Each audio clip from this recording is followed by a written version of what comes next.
Gentleman's recognized. Thank you, Mr. Speaker. I thank the gentleman for yielding. I rise in opposition, strong opposition to this resolution, Mr. Speaker.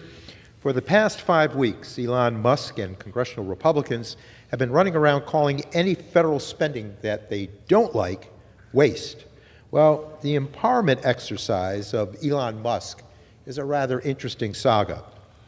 A person that did not have a background check, that was not confirmed or had a process of approval through the United States Senate, and is functioning through a ghost agency of government oversight of efficiency, is now like the determinant to go forward and reduce government in a way that's not utilizing the strength of inspectors general or institutional memory that can best guide the academics to do that with the greatest degree of efficiency. Gentleman will suspend. And so the gentleman will suspend for a moment. For what purpose does the gentleman from Virginia seek recognition? Parliamentary inquiry. State your inquiry. When debating this resolution, the gentleman will suspend. Does the gentleman from New York yield for a parliamentary inquiry? Does the gentleman from New York yield for a parliamentary inquiry? Sure.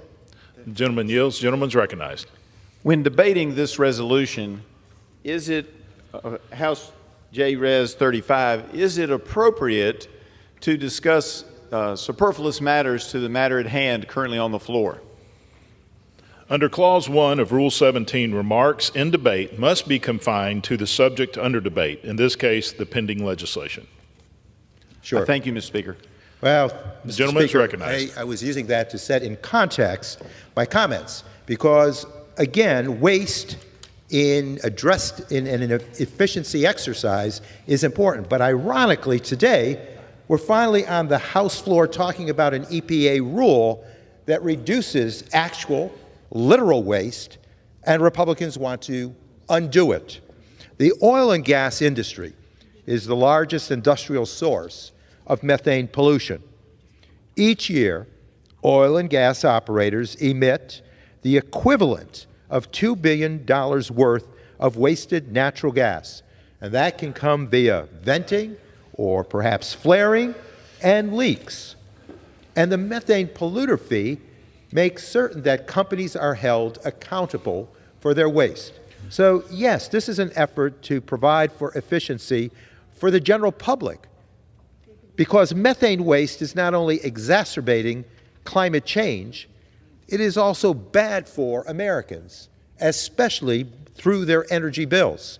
You see, consumers still pay for natural gas that is wasted, but this resolution will let those polluters off the hook. It also hurts American companies that are innovating new technologies that enable leak detection and repair and create whole new pollution reduction industries. These new technologies are turning waste into economic value, all while protecting our environment. And I would suggest that that is an exercise we should all embrace. But oil and gas industry polluters aren't willing to take meaningful mitigation actions voluntarily if it eats into their bottom lines. It is why we have historically enacted environmental laws to make sure polluters pay for the damage that they do to the public. And the methane polluter fee is the next chapter of that environmental success story by incentivizing companies to perform leak detections and repairs that provide high-quality and good-paying jobs that employ thousands of Americans across our great country. We should be holding polluters accountable, lowering energy costs for hardworking Americans, and supporting new domestic industries. But when it comes down to a choice between reducing everyday Americans' energy bills or lining the pockets of oil and gas executives, Republicans will choose big oil each and every time. Let's stop wasting methane without consequence, and let's not leave American consumers footing the bill.